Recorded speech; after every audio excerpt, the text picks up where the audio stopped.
অনেক সারাদিন ঘোরাঘুরির পর আজকে আবার আরেকজন ননাসের বাড়িতে চলে এসেছি। আমার ননাসের অভাব নাই, খাওয়া আর খাওয়া। এখন এই যে আমার বড় ননাস, এই যে দীপা সাহা, দীপা রায়, সে কনভার্ট হয়ে গেছে, সাহা থেকে কনভার্ট হয়ে গেছে।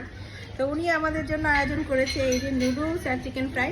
আরেকজন ভদ্রলোক আছেন, উনি হচ্ছেন আমার ননাসের জামাই, বড় দাদা। এই যে ওনার সাথে পরিচয় করে দিলাম। উনি ভীষণ ভালো মানুষ, চুপচাপ থাকে, কথা বেশি বলে না, কিন্তু কথা বললে অনেক মজার মজার কথা বলে। তো এই হচ্ছে অবস্থা। আর এইখানে ভাইরাল করে দিলাম আজকে, জানি। তো সবাই আমরা খেতে বসে গেছি। আর দিদি, রূপা দিদি ভাই সাথে তো কথা এলো না, আপনারা একটু দেখাই দিই সবাইকে। আমার আরেকটা দিদি আছে, মানে আমার ননাসের বড় জাল। তো ওই দিদি ভাই সবার সাথে অনেকদিন পর দেখা হয়েছে, মানে খুব ভালো লাগতেছে। আর ওইদিকে হচ্ছে আমাদের মামিমা বসে আছে, ওনার সাথে পরে আলাপ করব, যেহেতু আমরা এখন খাচ্ছি সেজন্য আর ওদিকে গেলাম না। তো খুব ভালো লাগতেছে, সবার সাথে দেখা হয়েছে অনেক দিন পর।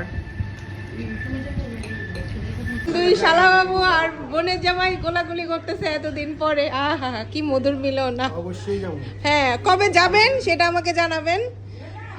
আর মামিমা, তো উনি হচ্ছেন আমার বড় ননাসের শাশুড়ি, খুবই ডিসেন্ট একজন মানুষ। আর উনি বরাবরই এত পছন্দ করেন আমাকে, কি মানে বলে বোঝাতে পারবো না। এদিকে মিঠিকেও দেখে অনেক বেশি খুশি হয়েছেন। ওনার তো খুব আমাদের উপর আক্ষেপ যে কেন আমরা এত দেরি করি, কেন আসি না, কেন দেখা করি না। খুবই মানে ওনার কথার প্রশ্নের উত্তর দেওয়ার মতো সত্যিই সাধ্য আমার ছিল না। তো বেশ ভালো লেগেছে। মিঠিও এই কিছুক্ষণের মধ্যে অনেক বেশি দুজনকে পছন্দ করে ফেলেছিল। ঠিক আছে, তো চলো বের হই। চলো তাহলে আমরা বডি জায়গা তাহলে।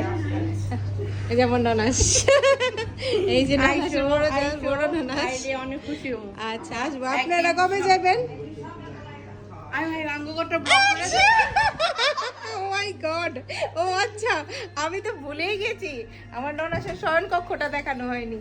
তা আমার বোনের জামাই হচ্ছে উনি। তোমার বোনের জামাই নেক্সট এসিএল মতো আছে, এখন একটু দেখাই দিতে। ও আচ্ছা আচ্ছা, ঠিক আছে।